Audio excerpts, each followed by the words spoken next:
Good morning students. आज के इस लेक्चर में हम डिस्कस करेंगे कुछ ऐसी ऑर्गेनिक रिएक्शंस जो इक्वली इम्पॉर्टेंट हैं क्लास 11th के स्टूडेंट्स के लिए और 12th के स्टूडेंट्स के लिए। तो फर्स्ट रिएक्शन है हमारे पास वुड्स रिएक्शन, सेकेंड है Wurtz Fittig reaction, third is Fittig, fourth is decarboxylation, fifth is hydromercuration, then nitration, sulphonation. Friedel Crafts की दो रिएक्शंस होती हैं, एल्काइलेशन और असाइलेशन। देन नाइन्थ है हमारे पास halogenation and the 10th and last topic will be ozonolysis. तो एक एक करके हम इनको डिस्कस करते हैं।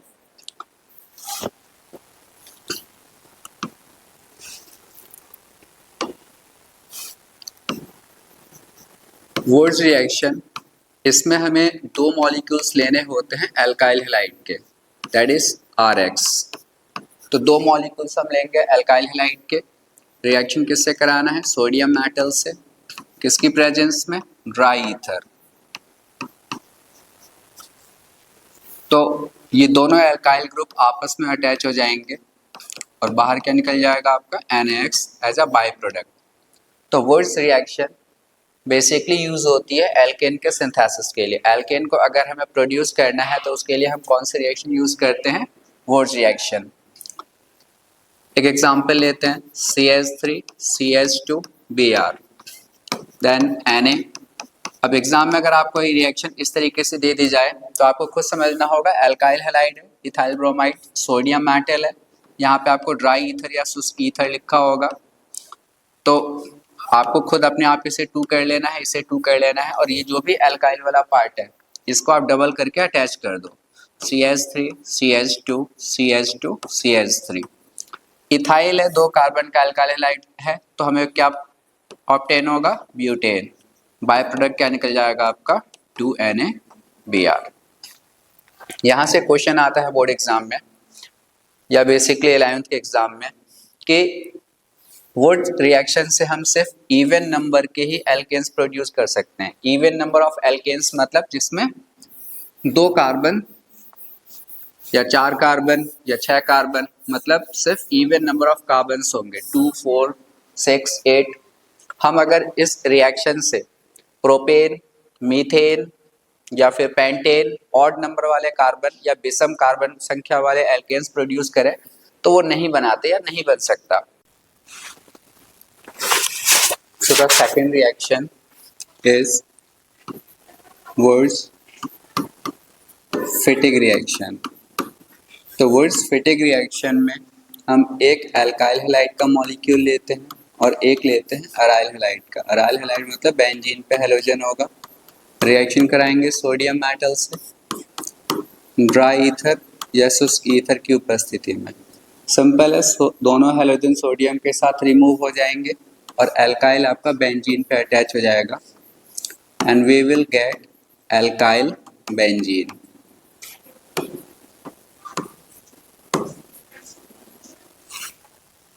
तो एक रिएक्शन से समझते हैं इसको। ब्रोमोबेंजीन, ब्रोमोमीथेन और सोडियम ड्राई ईथर। तो क्या प्रोडक्ट बनेगा, क्या उत्पाद बनेगा? और ये आपका मिथाइल बेंजीन पे अटैच हो जाएगा।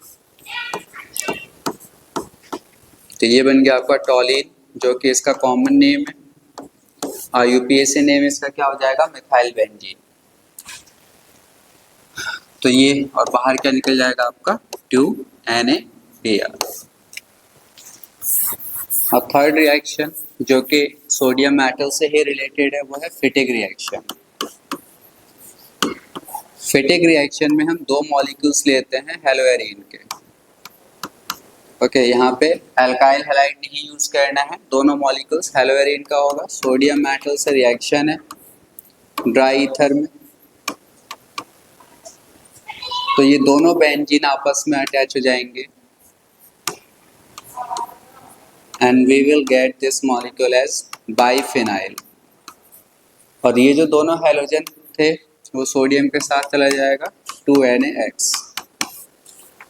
तो फिटिक रिएक्शन में दोनों मॉलिक्यूल्स हमें किसके लेने हैं, एराइल हैलाइड के। इसको ऐसे समझ सकते हैं, ब्रोमोबेंजीन के दो मॉलिक्यूल्स ले लिया, या फिर आप ऐसे लिख लो, एक ब्रोमोबेंजीन 2Na फिर ब्रोमोबेंजीन, दो मॉलिक्यूल्स को हम ऐसे भी दिखा सकते हैं अलग अलग करके, समझने में ज़्यादा आसानी होगी। ये दोनों ब्रोमीन सोडियम के साथ निकल गए। अब ये कार्बन और ये कार्बन आपस में अटैच हो जाएंगे,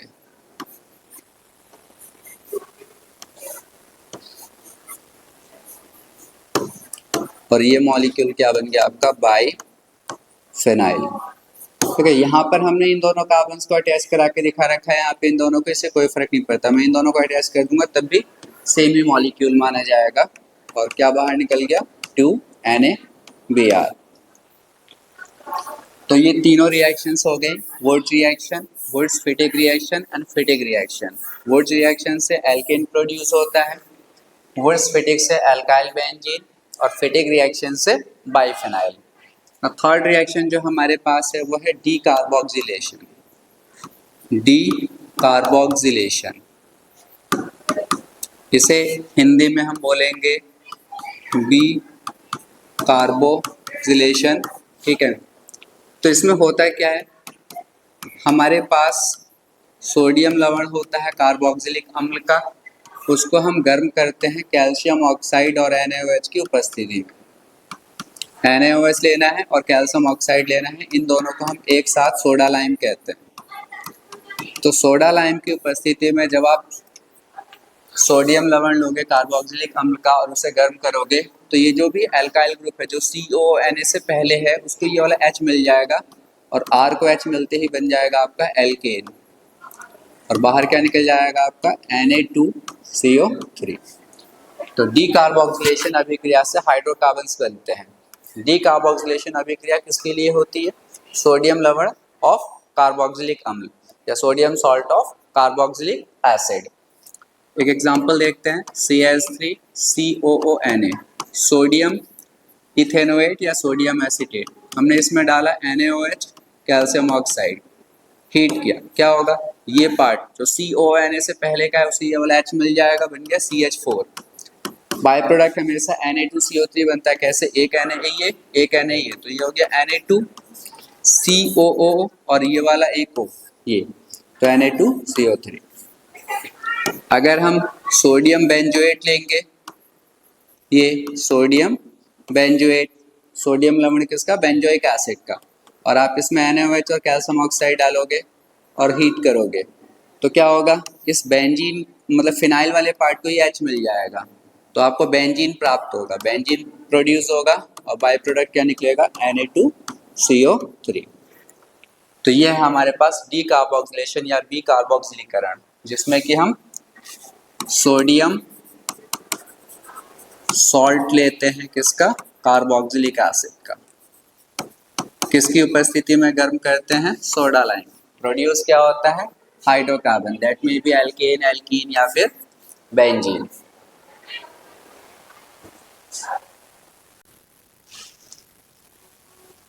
So next reaction is hydromercuration reaction. Hydromercuration reaction दो वर्ड से मिलकर बना है, वन इज हाइड्रो, और हाइड्रो का मतलब हम वाटर लेते हैं, मर्क्यूरेशन Hg+2 की प्रेजेंस में वाटर ऐड होता है, तो ऐसे रिएक्शन को हम हाइड्रोमर्क्यूरेशन रिएक्शन कहते हैं। Hg+2 के साथ में हम कोई मिनरल एसिड लेते हैं, अम्ल लेते हैं, जैसे sulphuric acid, hydrochloric acid, generally sulphuric acid ही लेते हैं। इसको कई बार एग्जाम में ऐसे लिखा हुआ मिल जाता है HgSO4/H2SO4। तो HgSO4 मरकरी सल्फेट हो और सल्फ्यूरिक एसिड हो, या फिर Hg+2 आयन दिया हो और H आयन दिया हो, रिएक्शन क्या है, हाइड्रोमर्क्यूरेशन। हाइड्रोमर्क्यूरेशन रिएक्शन एल्काइंस के लिए है मेन, और एल्काइंस से प्रोड्यूस क्या होता है, बनता क्या है, एल्डिहाइड और कीटोन। एल्काइन से एल्डिहाइड सिर्फ एक ही बार बनता है, जब हमारा एल्काइन होगा इथाइन। तो इथाइन से आपका एल्डिहाइड बनेगा, और इथाइन के अलावा कोई भी एल्काइन लोगे, propyne, butyne and so on, हमेशा क्या बनेगा, कीटोन। तो ये कुछ चीजें हमें याद रखनी है। अब एग्जाम्पल से हम समझते हैं इसको।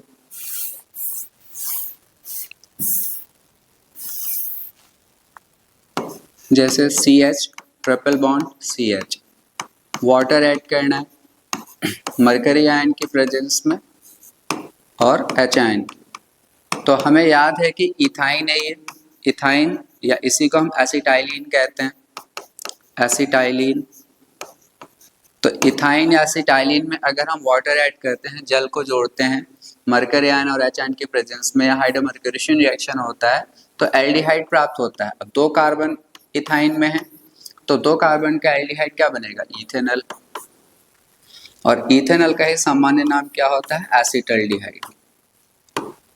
कॉमन नेम क्या है इसका, एसिटल्डिहाइड। तो एल्डिहाइड सिर्फ इथाइन से बनेगा।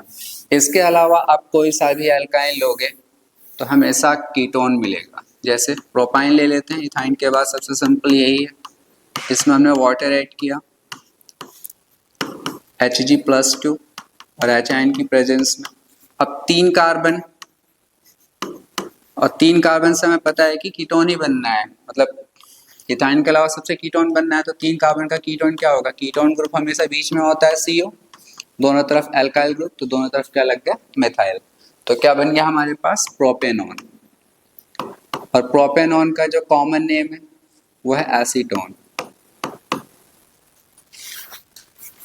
एक रिएक्शन और देखते हैं। अगर हमारे पास बेंजीन पे इथाइन ग्रुप है, सीट मतलब बेंजीन पे 2 कार्बन का एल्काइन है, इसे हम फिनाइल इथाइन कहेंगे। और इसमें अगर हमें वाटर ऐड करना है तो भी हमें कीटोन ही मिलेगा, क्योंकि इथाइन के अलावा कोई भी एल्काइन लोगे तो कीटोन प्राप्त होगा। और यहाँ से जो कीटोन मिलेगा वो बहुत इंपॉर्टेंट है, इसका कॉमन नेम है एसीटोफेनॉन, एसीटोफेनॉन। IUPAC कॉमन नेम है, IUPAC नाम इसका हो जाएगा फिनाइल, क्योंकि एक तरफ ये फिनाइल ग्रुप है, और 2 कार्बन का कीटोन इथेनॉन। तो ये है हमारे पास हाइड्रोमर्क्यूरेशन रिएक्शन। एल्काइंस में हम वाटर ऐड करते हैं, किसकी प्रेजेंस में, मरकरी आयन और H आयन। क्या मिलता है हमें, उत्पाद क्या मिलता है या प्रोडक्ट क्या मिलता है, या तो एल्डिहाइड या कीटोन। एल्डिहाइड सिर्फ एक ही बार मिलेगा इथाइन से, उसके अलावा आप कोई सा भी एल्काइन लोगे तो क्या मिलेगा हमें, कीटोन मिलेगा। नेक्स्ट रिएक्शन जो कि इक्वली इंपॉर्टेंट है 11th और 12th के बच्चों के लिए, वो है ओजोनोलिसिस। ओजोनोलिसिस, ओजोनो और लेसिस। लेसिस का मतलब होता है टू ब्रेक, किसी चीज का टूटना।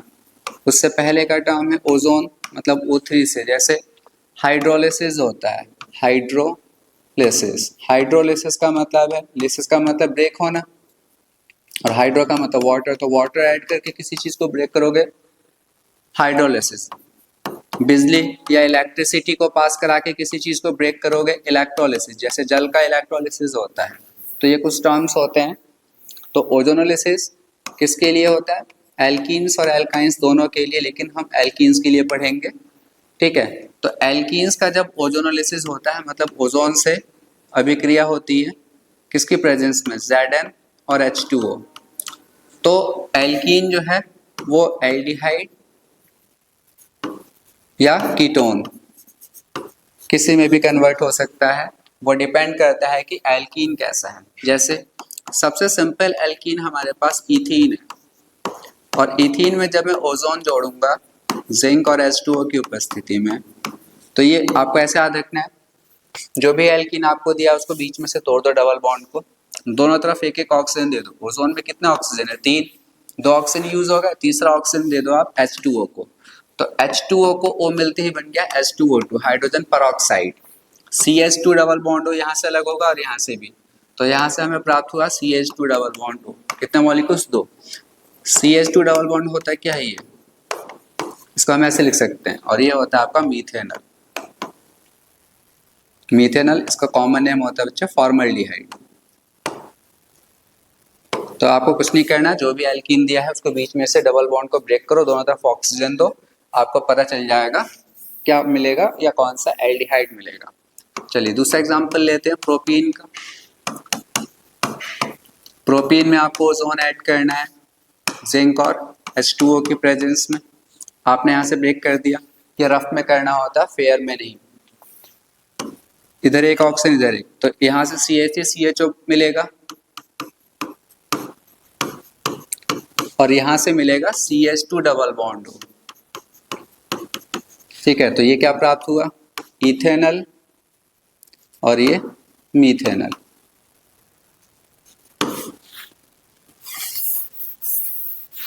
अब कई बार एग्जाम में हमसे ये पूछा जाता है कि ये रिएक्शन होती कैसे है, या फिर बीच में, जैसे ये तो मेन आपका प्रोडक्ट है, बीच में भी कुछ बनता है तो उसका स्ट्रक्चर बनाओ। जैसे ओजोन को जब हम ऐड करते हैं एल्कीन में, तो ओजोन ऐड कैसे होता है, जो ये डबल बॉन्ड है जिन दो कार्बन्स के बीच के, उन डबल बॉन्ड को आप हटा दो।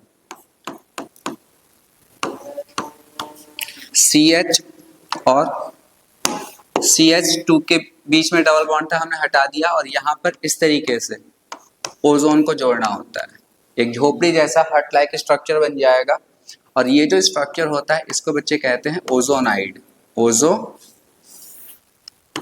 ओजोनाइड, ठीक है। ये ओजोनाइड फिर बाद में ब्रेक होता है जिंक और H2O की प्रेजेंस में इस तरीके से, या कोई भी एल्कीन हो, तब जाके आपको क्या मिलेगा, CH3CHO और फिर वही CH2 डबल बॉन्ड हो। तो ये ओजोनाइड भी कई बार एग्जाम में पूछा जाता है कि ओजोनाइड का या ओजोनाइड की संरचना बनाओ, तो आपको सिंपली डबल बॉन्ड को हटा के वहां पे ओजोन जोड़ देना है। जैसे अगर मैं आपसे अब ब्यूटीन का कहता हूं, तो ब्यूटीन में जैसे CH डबल बॉन्ड, इसमें ओजोन आपको जोड़ना है, तो इन दो कार्बन्स के बीच का डबल बॉन्ड हटा दो, ठीक है, और इस तरीके से ओजोन जोड़ दो। ये बन गया आपका ओजोनाइड। उसके बाद में इसमें क्या डालना होता है, Zn और H2O, तो Zn H2O डालते हैं, ये इस तरह से टूटेगा, तो देखो CH3CHO एक साथ हो जाएगा डबल बॉन्ड के साथ, CH3CHO CH3CHO, तो दो बार यही बन गया, और ये ऑक्सीजन किसको मिल जाता है, H2O को, तो H2O2। तो एक स्टेप में अगर हमें करके दिखाना है तो डायरेक्टली आप ये बनाओगे, आपसे ओजोनाइड पूछ लिया तो आप ये भी बनाओगे, इसे हम क्या कहेंगे, ओजोनाइड। तो ये हो गया हमारे पास ओजोनोलिसिस अभिक्रिया। अब हम कुछ बेंजीन से रिलेटेड रिएक्शंस करते हैं, मतलब जिसमें कि बेंजीन का यूज होगा, तो उसमें जो सबसे इंपॉर्टेंट रिएक्शन है वो है नाइट्रोकरण या नाइट्रेशन। नाइट्रेशन करने के लिए आपको रिएजेंट यूज याद रखना है, जो कि 12th में भी यूज फ्रिक्वेंटली रिएक्शन यूज होती है बहुत बार बार, और 11th में भी। तो कॉन्सेंट्रेटेड नाइट्रिक एसिड और कॉन्सेंट्रेटेड सल्फ्यूरिक एसिड, इन दोनों को हम एक साथ लेते हैं, इन दोनों के कंबाइंड रिएक्शन से NO2+ बनता है। ये नाइट्रोकरण रिएक्शन में इलेक्ट्रोफाइल का काम करता है। किसका काम करता है, इलेक्ट्रोफाइल का, इलेक्ट्रॉन रागी जिसे कहते हैं हिंदी में, और फिर ये इस पर बेंजीन पे आके जुड़ जाता है। तो बेंजीन पे इस तरीके से कौन आके जुड़ गया, NO2 बन गया हमारा नाइट्रोबेंजीन। तो नाइट्रेशन कराने के लिए हमें क्या रिएजेंट लेना होगा, क्या विकर्मक लेना होगा, सांद्र सल्फ्यूरिक अम्ल और सांद्र नाइट्रिक अम्ल। इलेक्ट्रोफाइल बना NO2+।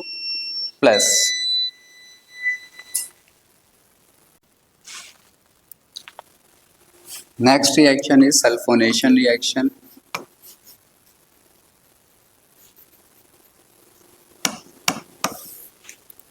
सल्फोनेशन का मतलब होता है SO3H ग्रुप, इसका जोड़ना बेंजीन पे। सल्फोनेशन कराने के लिए हमें क्या रिएजेंट लेना होगा, कॉन्सनट्रेटेड सल्फ्यूरिक एसिड। इसकी प्रेजेंस में बेंजीन पे SO3H ग्रुप ऐड हो जाएगा, and this is benzene sulphonic acid. Benzene sulphonic acid बनने के लिए जो इलेक्ट्रोफाइल होता है, जो इलेक्ट्रॉन रागी होता है इस पूरी अभिक्रिया में, वो होता है सल्फर ट्राईऑक्साइड। इलेक्ट्रॉन रागी बहुत इंपॉर्टेंट है, कई बार एग्जाम में से यही पूछा जाता है कि इलेक्ट्रोफाइल या इलेक्ट्रॉन रागी इस अभिक्रिया में क्या है। तो जैसे नाइट्रोकरण में या नाइट्रेशन में NO2+, ठीक है, ये होता है, इसको हम नाइट्रोनियम आयन कहते हैं। तो नाइट्रेशन में जैसे ये इलेक्ट्रोफाइल है, सल्फोनेशन में सल्फर ट्राईऑक्साइड इलेक्ट्रोफाइल है। इलेक्ट्रोफाइल का मतलब होता है जो माइनस चार्ज की तरफ अट्रैक्ट होंगे, तो उन पे चार्ज क्या होना चाहिए, प्लस। तो NO2 पे प्लस चार्ज है, वो समझ में आ रहा है, लेकिन SO3 इस पे तो कोई भी चार्ज नहीं है, ये न्यूट्रल मॉलिक्यूल है, बट ये इलेक्ट्रॉन डेफिशिएंट होता है। ये कैसा मॉलिक्यूल है, इलेक्ट्रॉन डेफिशिएंट। सल्फर पे d ऑर्बिटल्स होते हैं और इलेक्ट्रॉन कौन अपनी तरफ अट्रैक्ट करता रहता है, ऑक्सीजन। तो सल्फर पे इलेक्ट्रॉन्स की डेफिशिएंसी होती है। ये ओवरऑल पूरा मॉलिक्यूल है इलेक्ट्रॉन डेफिशिएंट है, तो ये भी इलेक्ट्रॉन की तरफ ही अट्रैक्ट होगा।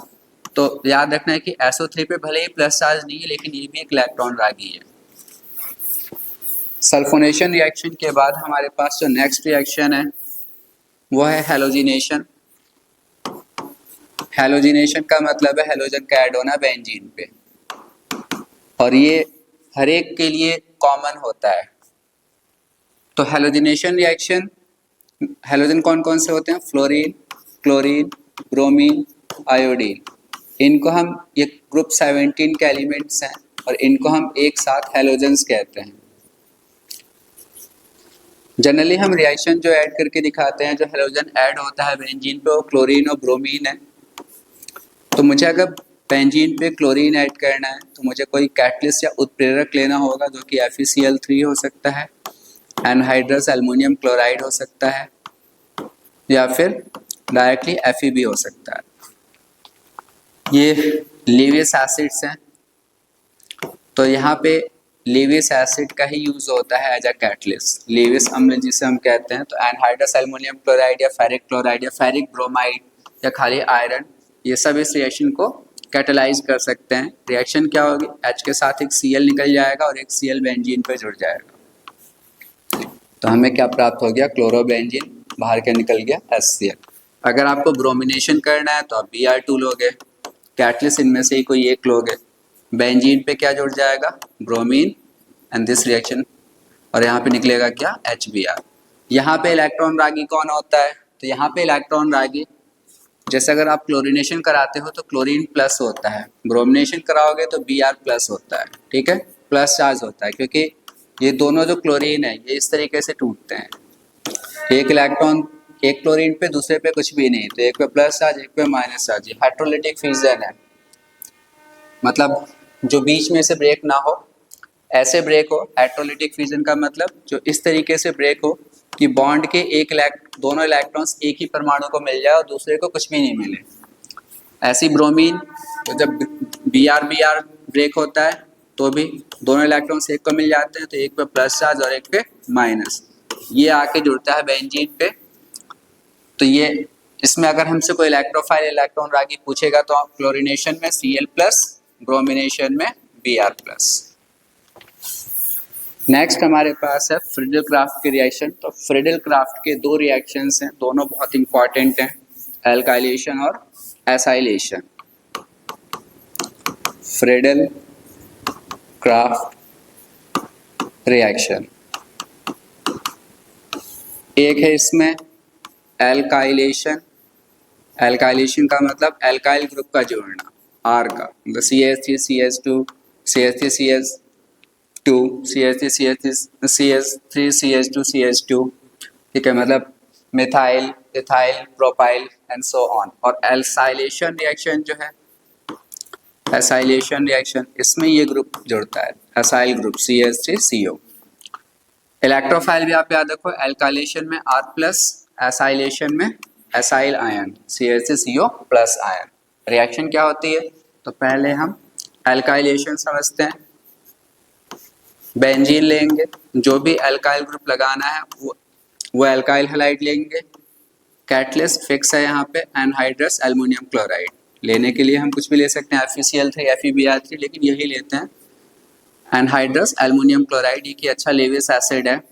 तो रिएक्शन क्या होगी, देखिए यहाँ से H के साथ क्या निकल जाएगा, X, और ये R जुड़ जाएगा।